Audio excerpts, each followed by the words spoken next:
Hey, what's going on, guys, and welcome in. Today we are going to be breaking down every brand new purple card that we got in the Demon Slayer Volume 2 set, as well as some of the standout Volume 1 cards in case you aren't familiar with Demon Slayer or you need a little refresher. We got some really nice additions to purple here, though, some buffs to Gyutaro and Daki, some really nice additions to Muzan, as well as this sort of own new deck type based around the character Zohakuten. The dude that like splits up into different characters and then reforms himself. Crazy card. I feel like he definitely wants to be splashed into one of the decks, but overall he has so many cards that you're trying to run, it's going to be hard to really focus on one of the other two decks. On top of that, we got a brand new Akaza that is going to be so strong, such an amazing addition to what the Muzan deck's doing, and really just both decks. Cards where you're sidelining your own cards. If you didn't know, there was a premium set in Japan for Demon Slayer and a few other cards, but they just added those premium cards to our Volume 2 set. So yeah, this is going to be a really good standout card for sure. But yeah, with that, hopefully you guys enjoy, and let's go ahead and dive right into it. So yeah, starting it out, we got a brand new Muzan who's going to be so strong and really help you get to the 20 cards in your sideline that you're trying to get to faster, as well as pressuring really hard. So a 5-cost Muzan, if you have 15 or more cards in your sideline, he's going to have impact. And then when played, you may sideline any number of other characters on your field. If you do, you can draw the number of cards equal to the number of characters you sideline by this ability. And then active main once per turn, you can only activate this character's ability the turn that you've sidelined characters with his when played. You can play up to 1 purple card with 3 or less and 1 AP from your hand set to resting on your field. So you can essentially get yourself down to 1 energy with this card and then play a 3 or less, hopefully a double energy gen, so you can get back up to 3 energy total or whatever. Really cool card. Active trigger, 4k BP. If you don't know, with Muzan, you're essentially trying to get to 20 cards in your sideline as fast as possible so that this card is allowed to be on your front line now. A 4-cost, impact 2, damage 2, 5k. He's a double energy gen too, so it's nice having him on the energy line and then pushing him up once you hit the 20 in sideline, but that's his whole gimmick. He cannot be on your front line or moved up to the front line, played, whatever, if you have less than 20 cards in sideline. So this is going to be a great addition to the deck to help you obviously fill your sideline with like 3 or 4 cards, but with 1 action point, you can pop multiple of your when sideline abilities that you're generally trying to do, right? The lower 3, lower 4, lower 2, lower 6, whatever your game plan is here, you can pop like all of these cards with 1 action point and have an insane turn. Kind of unfortunate that he's like not a raid and like he has to come out set to rested, but in general it doesn't matter. He's just here to sideline a bunch of our cards and get a free play as well to supplement it, all for 1 action point. He's going to be a great addition to the Muzan deck and really help you get to 20 faster. And then this brand new Akaza that we got, which is going to play super strong into the turns where you do sideline your own cards. 5 cost, if he's on the front line, if this character leaves the field or has its BP reduced by one of your opponent's abilities, you may move it to the energy line instead. So essentially, if his BP is reduced to 0, instead of getting sidelined, he just goes to energy line. Or if he's going to get specialed, no matter what it is, just opponent's abilities, character abilities, whatever, instead of sideline, he goes to energy line. So the only way to really sideline him is to block with him. Or it's up to you. If you want to build up your sideline, you can just put him in there. And then during your turn, he's going to be a 5k. And on top of it all, when played, if a character's been sidelined this turn, switch this character to active. You can only use this ability once per turn, so you can't use 2 Akazas in a turn, play them set to active. But yeah, every turn that you sideline your own characters, you now have a 1 action point set to active, 5k in your hand. Such a great addition. Draw trigger as well. So now not only are we removing cards from our field, but we get an additional bonus from doing that too. He's going to be a great 4 of. We also got a brand new Raid Gyoko card, 4 cost. When played, choose up to 1 character on your opponent's front line. It loses 1,500 till the end of the turn, and then if a character has been sidelined this turn, it's 2,500 instead. And what's really nice about this is there's not like the BP limit on it, so if there is a 25 or a 2k just straight up on their front line, you can just sideline it with this card. And then when attacking, you get to draw and trash a card, so he's allowing you to build up your sideline every time you attack with him too. With the raid trigger, 4k BP, very great addition. On top of that, we've also got cards in the deck here who will reduce our opponent's cards, so we can sort of stack that with the other BP reducers to get rid of like 4Ks as well, like this 3-cost Rui. When played, if a character has been sidelined this turn, choose 1 character on your opponent's front line and it loses 1,500 till the end of the turn, so you can essentially stack the 2 of them and get rid of a 4K while sidelining your own cards. Can be really strong because you're playing out bodies and sidelining stuff, so the removal in this deck is looking really good. I'd say the only downfall to Gyoko is he has one raid target, but it is a 0 cost to when played, draw and trash a card, so a great raid target at the very least. And yeah, with Muzan, it's just so nice having any cards that's going to fill up your sideline. So 2 fantastic additions for sure. We also got a brand new special for Muzan. It's going to be our traditional choose a character with 3k or less on their opponent's front line and sideline it. But if we have 5 or more cards in our sideline, we could choose a 5k instead, which is pretty much going to be guaranteed with the Muzan deck. In my opinion, I think with the whole Muzan playstyle, I'm really going to enjoy the other special more. 3 costs to lower your heads and crouch down, prostrate yourself. Crazy title. Sideline 1 character on your field. If you do, choose a character on your opponent's front line and sideline it, and you get to draw a card. Just a crazy special, dude. On top of the fact that we want to sideline our own cards, build up our sideline, get off abilities, and then we also get to draw. But yeah, both are good. I just feel like one plays more into like the build up your sideline playstyle than the other. But nice that they're giving you the choice. And then while we're on the topic of Muzan, I did just want to mention some really great cards from set 1 that I would pretty much highly recommend running if you are trying to get out the Muzan.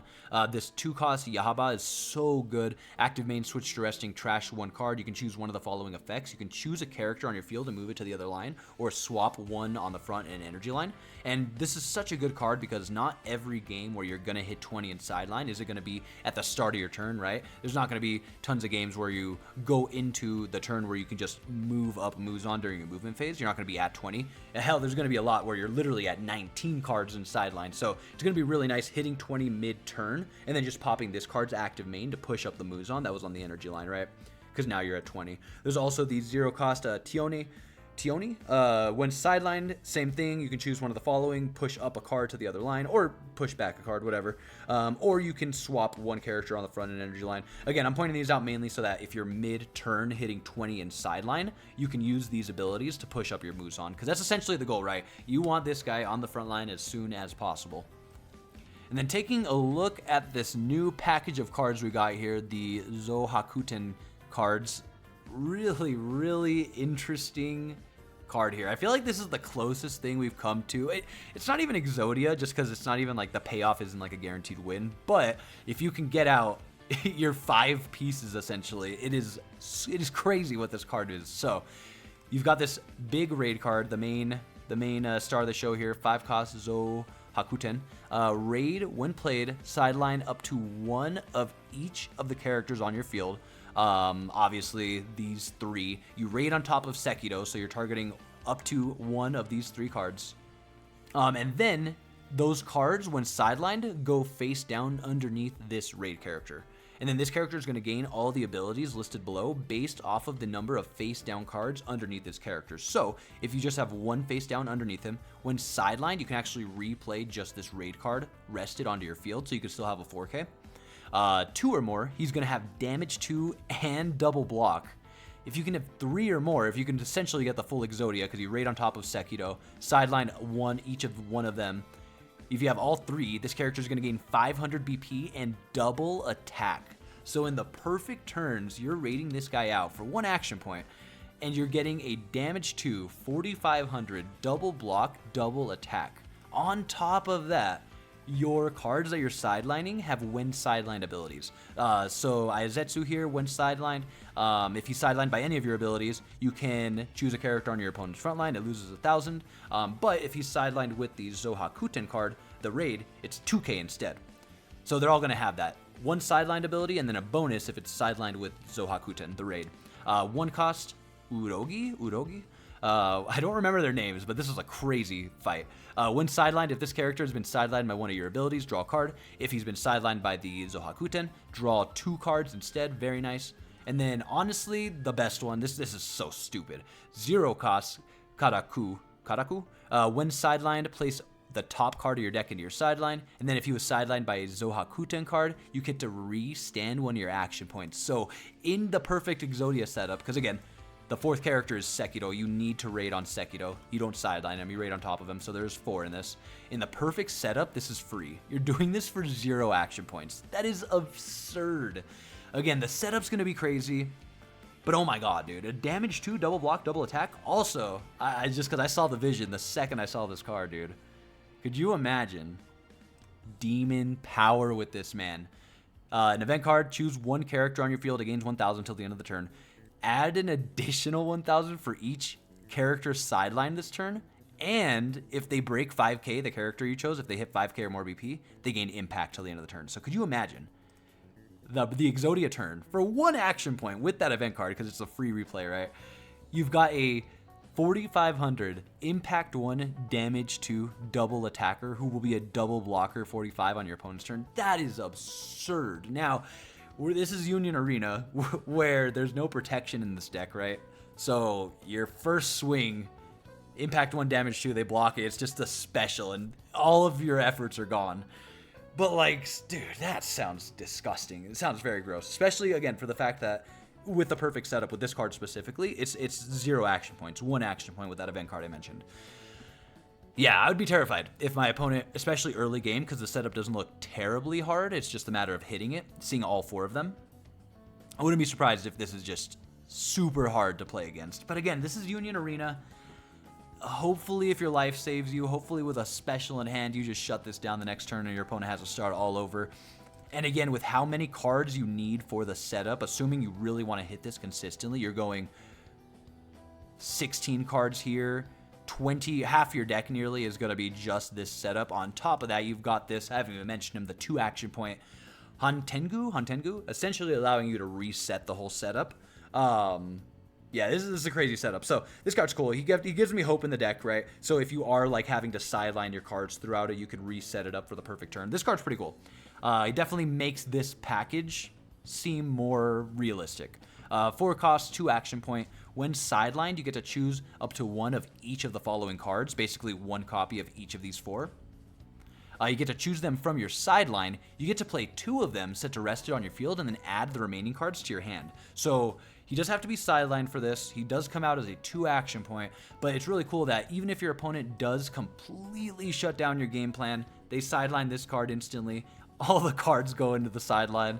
It's nice that if there's enough game to play still, maybe you can play this card and reset it all up again.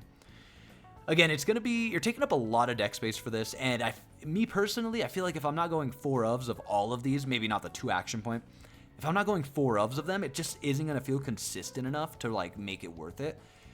I guess at the end of the day though, like still a damage 2 double block is great, but I want all of this. I want double attack, damage 2. That sounds so good. With the free, dude, it's so good. So yeah, crazy new combo here. Let me know what you guys think. If this is going to be its own deck, how you're going to run it. I mean, I guess it could work into Muzan as well, because you are building up sideline essentially, but at the same time you're not, because you're taking them out of sideline.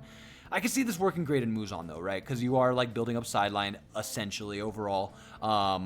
A great stall card to make the game go long, hopefully with the double attack. I will admit, my year plus of playing Union Arena, I have yet to see a double blocker actually like pressure the game. It's crazy how 4K double blocks, maybe 45 would be different, but even like the 4K double blocks just don't make as much of an impact as you'd expect them to. I don't know, like they just get specialed instantly. I mean, a 4K double block unfortunately doesn't work too well because 4Ks are the big pressure number of the game, right? So you're not free blocking those. Maybe the 45 double block is where this card can really, really pressure as a double blocker. But at the end of the day, all it takes is a special to shut this guy down. So we're going to have to see the true value of this setup here. But I love it. I love how fun this looks, dude. It might not be the game-winning Exodia setup, but oh my god, is this Exodia, right?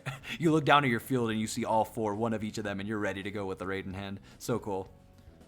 And I wouldn't say there's too many standout cards for that deck that come to mind. Again, I kind of go back to Rui here, where if we're doing, like, we play him after sidelining our own cards, we can stack this, it loses 1,500, maybe with, like, this card here, where it loses 2k, so now we can sideline a 3,500 in the whole process, essentially, which, you know, removal at any point can be great, especially even, like, 3,500. Unfortunately, it doesn't go to 4 with that.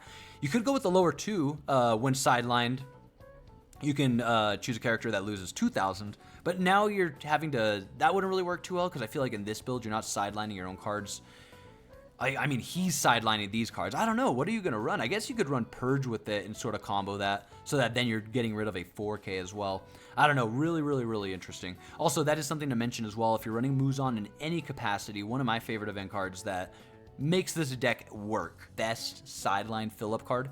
So you get to, it's a 2 cost, sideline 1 character on your field. If you do, choose one of your action points, switch it to active, so this doesn't cost an action point essentially. Then you get to draw 2 cards. With a draw trigger as well, I love this card, really gives me hope in building up my sideline. Because on top of that, we have our lower cards here, our lower ranked demons that we're trying to sideline, where we get a draw 1 sideline, or honestly, building up trash is what you want to do in this deck, so the best one, draw and trash a card. So you get to draw 3, trash 1 for no action points essentially. Sure, you lose a body, so overall you're losing action points, right? But now with the new Muzan, where we're able to free play cards when sidelining, he's going to be the really big game changer here for sure.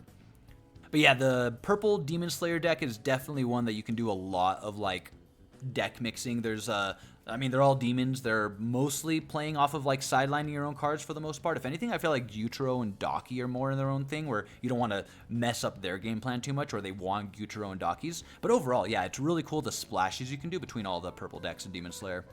But yeah, diving into the Daki and Gyutaro cards here, we got a really strong looking 2-cost Daki edition. Active main, choose 1 non-rated Daki card with raid on the front line. Switch it to active, place this card face down underneath it, and it becomes rated. 3k draw trigger. And if you don't know, one of the big gimmicks of this deck is the Daki raid card here, who's 1 of 3 costs, which is so good. But on top of that, it has this unique ability where when this Daki raid card is sidelined, as long as you have Gyutaro on the field, you can place 1 card from your hand into the sideline, then you can replay this raid character rested onto the front line. Again, it's going to be unrated, but it's still at 3,500 bodies, so it was nice just to keep the board presence, keep the pressure, keep Dakis on the board, because there's Gyutaros that need Dakis on the board.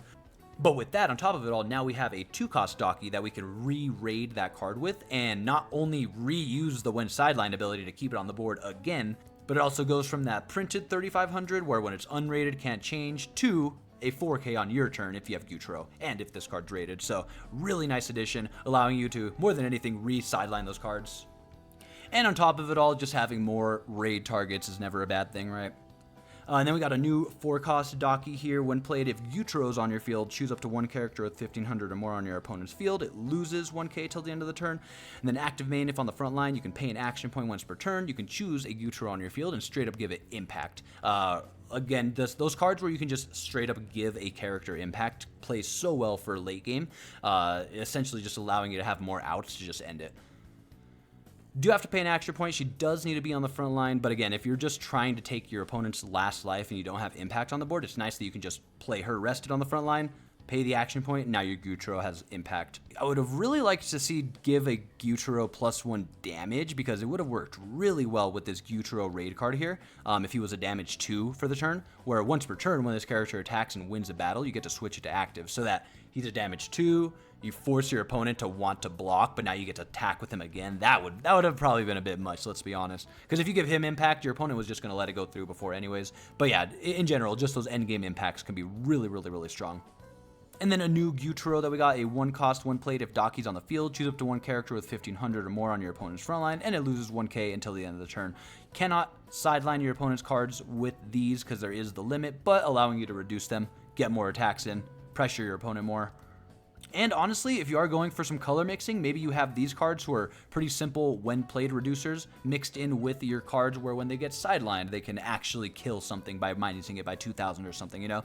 Again, it's really interesting how in the purple Demon Slayer set, there's a lot of deck mixing you can do, and there's not too much of getting in the way of each other, you know? If anything, I feel like this is the most, like, you need to run a pretty solid set of all these cards in order to not mess up your game plan. Again, same with Gyutaro, Daki, because as you see with a lot of the cards, they are requiring the other character on the field in order to get the ability. And I didn't play too much with this deck, but it is a really strong deck. Again, just having really nice board presence. This raid Gyutaro allowing you to pretty much get free attacks in because your opponent's not going to want to block it, because then you block and he gets restood. Good draw power as well, great searching. There's a really good event card in here, which I've had pretty good success with. I love these event cards where you get to search and grab 2 characters, which this one is. Search the top 7 for 1 Gyutaro and 1 Daki and add it to your hand with no trash as well. Again, just plays really great into guaranteeing you're getting the 2 cards that you want. Can feel bad because you're having to search for bodies with an event, but at the end of the day, getting 2 for the 1 event I think is worth it. Also, the deck's sort of playing into really good free plays as well with this 2 action point Daki here. When played and when sideline, you get to play 1 Gyutaro with 3 or less from your sideline set to active onto your front line. So not only are you playing from your sideline, but you're also able to play the card set to active. And again, on top of that, it's when played and when sideline. So if there's any really standout cards from Volume 1 that you want to make sure you're putting in your deck, I'd say this 3 2 action point Daki is definitely one of them. This is a 2 action point that is so justified. That is so good. And yeah, overall, that is every single brand new purple Demon Slayer card that we got. Some really, really strong additions. I think Muzan is getting the buffs that it needs, honestly, to hit 20 pretty consistently in sideline. Also, with raids like this and stuff, pressuring your opponent along the way too, so you're not just sidelining your own cards the whole time and not really hitting them back with much, especially Akaza. Being able to slap this card down, he's pretty much going to stay alive the whole game. It's so good, so good. I'm really excited to dive into Muzan. And honestly, I need to figure out Zohakuten. Let me know what you guys think the best combo for him is going to be, because he doesn't have his own special, so clearly he's not in his own deck. He's going to need Muzan or other cards as well. I don't know what he's going to need, but I want to run him. I want to have the 1 action point turn of a 4500 impact 1 damage 2 double attacker. That sounds so gross. That sounds so gross. Plus removal on top of it all, so maybe we just swing in for 2 double attacks too. Forget the impact. That's me being very greedy and wanting to see just peak in Union, right? I think this card might be a standout. I really need to work with it more and see. Again, the set's newer. I haven't done too much deck testing. We got to see it up against meta decks and stuff, right? But overall, I'm really excited to see this combo played out. But yeah, hopefully you guys enjoyed. Appreciate you watching. Let me know what deck you're excited to dive into in Demon Slayer, especially out of the purple decks. Which ones you think are going to be standouts. Definitely let me know if there's any set 1 cards, comment any that really stand out that I may not have mentioned. Purple was one that I didn't dabble with too much with Demon Slayer. I was really enjoying the yellow and the red decks. But I'm definitely going to be trying out Purple Muzan now. And again, maybe one of my new favorite villain decks, dude, the Zohakuten card. I need to see this card putting in work. I need to see it. But yeah, with that, I really appreciate you guys watching, hanging out. Check out the other breakdowns if you haven't already. They all should be up. Like and subscribe if you enjoyed all that good stuff, and I'll catch you in the next one. Peace.